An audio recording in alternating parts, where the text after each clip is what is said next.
જય શ્રી કૃષ્ણ, જય શ્રી રામ. અન્નપૂર્ણા રસોઈ ઘરમાં તમારું સ્વાગત છે. તો ચાલો આજે બનાવીશું આપણે દાળ ફ્રાય અને જીરા રાઈસ. તો એની માટે આપણે આ 1 વાટકી દાળ લીધી છે અને અડધી વાટકી આપણે મગની મુગર દાળ લીધી છે. તે આપણે બે મિક્સ કરી દેવાની છે. અને આ 4 મુઠ્ઠી મેં પાટ લીધા છે.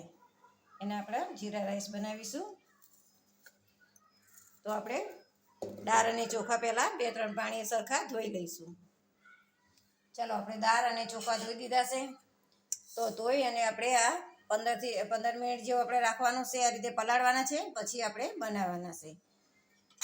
આપણે ભાત બનાવવા રાઈસ બનાવવા માટે આપણે બાસમતી ચોખા લીધા છે. એટલે એ રાઈસ બહુ સરસ છૂટા છૂટા બને છે.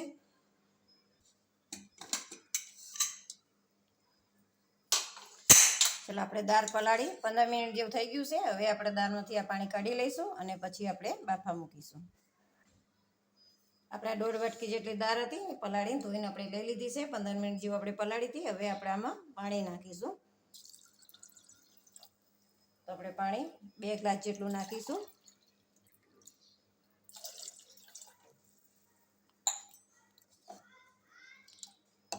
હવે આપણે આમાં થોડુંક મીઠું નાખીશું.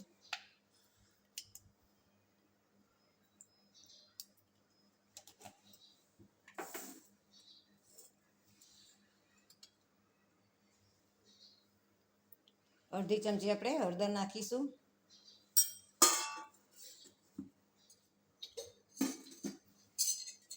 અને 1 ચમચી જેટલું આપણે આમાં તેલ નાખીશું. હળદર નાખવાથી આ દાળનો કલર સરસ આવે છે અને મીઠું અને તેલ નાખવાથી દાળ સરસ બફાઈ જાય છે, ચમચીથી બફાઈ જાય છે. હવે આપણે કૂક કરી લઈશું. હવે આપણે આના 3 થી 4 સીટી વગાડવાની છે. પછી આપણે જોઈશું. હવે આપણે રાઈસ બનાવી દઈએ. આપણે આ ભાત પલાળ્યા હતા એનું પણ આપણે પાણી કાઢી દઈશું. ચલો આપણે આમાંથી પાણી કાઢી લીધું છે. 15 મિનિટ જેવા આપણે પલાળ્યા હતા. હવે આપણે આના વઘારીશું.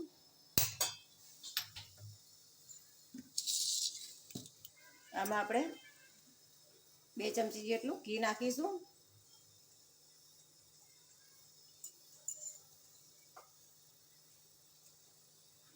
ચલો આપણું ઘી ગરમ થઈ ગયું છે. હવે આપણે આમાં ચમચી જીરું નાખીશું. જીરું તતરી જાય એટલે આપણે તમાલપત્ર અને 2 લવિંગ નાખીશું. હવે આપણે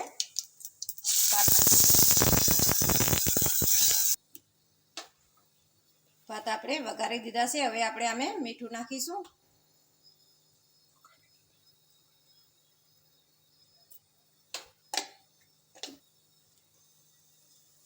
હવે આપણે આમાં પાણી નાખીશું. આપણે 4 મુઠ્ઠી પાટ લીધા હતા ચોખા. તો હવે આપણે 1.5 ગ્લાસ જેટલું પાણી નાખવાનું છે. હવે આપણે સરસ આમાં મિક્સ કરી અને આ રીતે ખુલ્લું જાને થવા દેવાનું છે. અને મીડિયમ ગેસે આપણે થવા દેવાના છે ભાત. તો આ 15 થી 20 મિનિટમાં આપણા ભાત થઈ જશે સરસ. ચાલો આપણા ભાત થઈ ગયા છે સરસ. હવે આપણે આમાં થોડી કોથમીર નાખીશું.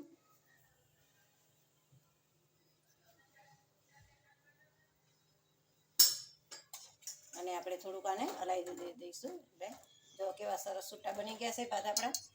અને આ રીતે આપણે જોઈ લેવાનું. એટલે જો ભાત આપણો સરસ થઈ ગયો છે.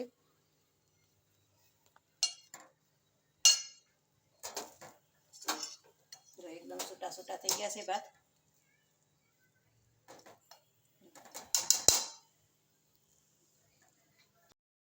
ચાલો આપણી દાળ થઈ ગઈ છે. આપણે જોઈ લઈએ. આપણે 4 સીટી વગાડી હતી આમાં પલાળીને રાખી હતી. એટલે આપણે દાળ સરસ થઈ ગઈ છે. જોઈ લઈએ આપણે. ચાલો જો આપણી દાળ સરસ થઈ ગઈ છે. અને આપણે ચેણીથી કે બ્લેન્ડરથી નથી ચેડવાની. આ રીતે ચમચેથી જ આ રીતે કરવાની છે. જો આપણી દાળ બહુ સરસ થઈ ગઈ છે. ચાલો હવે આપણે આનો વઘાર કરીશું. ચલો વઘાર માટે આપણે ઘી લેવાનું છે. આપણે દાળ ફ્રાય બનાવવાની છે એટલે આપણે ઘી લેવાનું છે. તો એના માટે આપણે 2 મોટી ચમચી ઘી લીધું છે.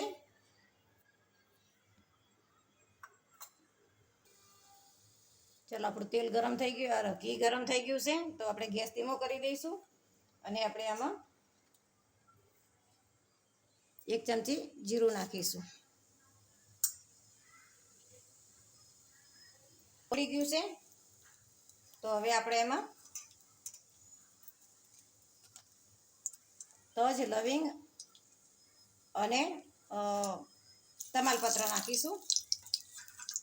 હવે આપણે એમાં લસણની પેસ્ટ નાખીશું. પછી આપણે લીલા મરચાંનો કટકા નાના નાના કર્યા છે એ નાખીશું અને આદુની પેસ્ટ નાખીશું.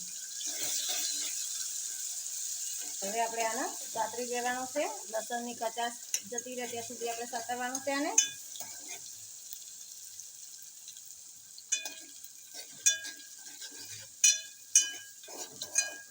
આપણું સતરાઈ ગયું છે સરસ. હવે આપણે આમાં ડુંગળી નાખીશું. ડુંગળી આપણે એકદમ ઝીણી સમારી છે. ડુંગળી આપણે સાતરી લઈશું. થોડો કલર ચેન્જ થાય ત્યાં સુધી આપણે ડુંગળી સાતરવાની છે. ચાલો, આપણે ડુંગળી સરસ સોતે થઈ ગઈ છે.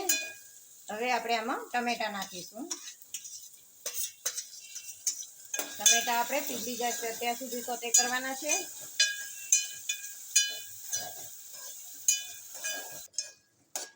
ચાલો, આપણે ટમેટા પણ સરસ પીગળી ગયા છે. હવે આપણે આમાં મસાલા કરીશું. તો આપણે થોડુંક આમાં મીઠું નાખીશું. અત્યારે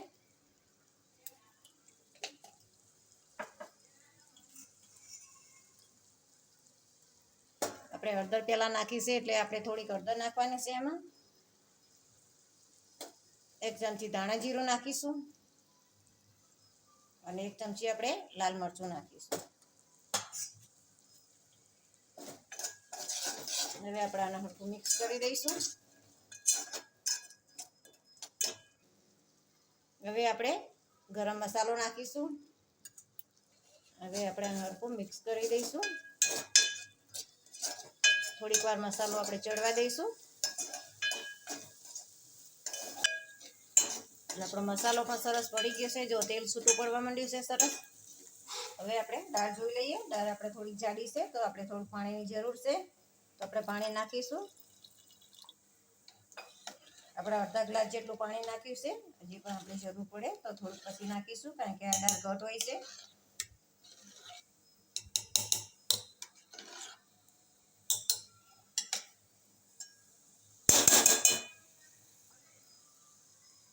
ચાલો, આપણે ગ્રેવી સરસ થઈ ગઈ છે. હવે આપણે આમાં દાળ નાખીશું.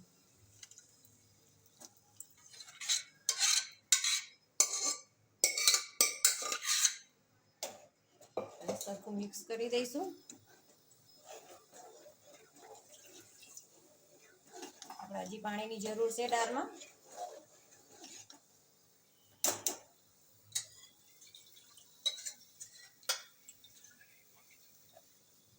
હજી આપણે પાણી નાખીશું. સરખું આપણે હલાવી દઈશું આને.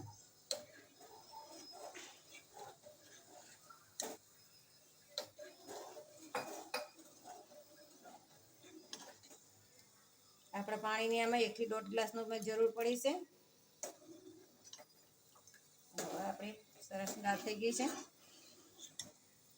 હવે આપણે આને ઉકળવા દઈશું. ચાલો, આપણી દાળ સરસ ઉકળી ગઈ છે.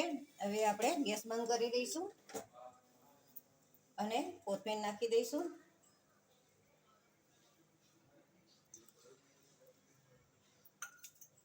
અને અડધું આપણે લીંબુ નીચોવી દઈશું.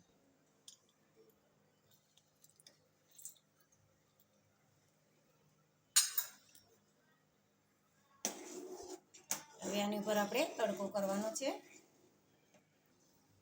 ચાલો, હવે આપણે દાળને તડકો કરવાનો છે તો એના માટે આપણે વઘારી લીધું છે. એમાં આપણે 2 મોટી ચમચી ઘી લઈશું.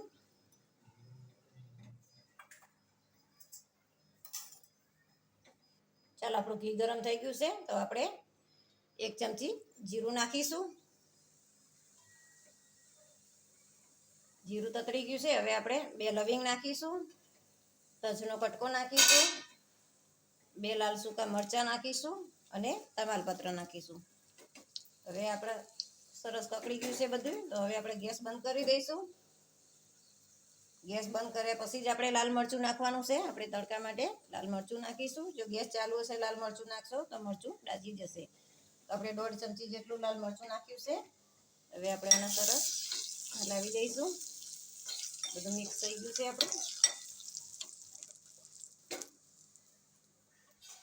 હવે આપણે આમાં તડકો કરી દઈશું.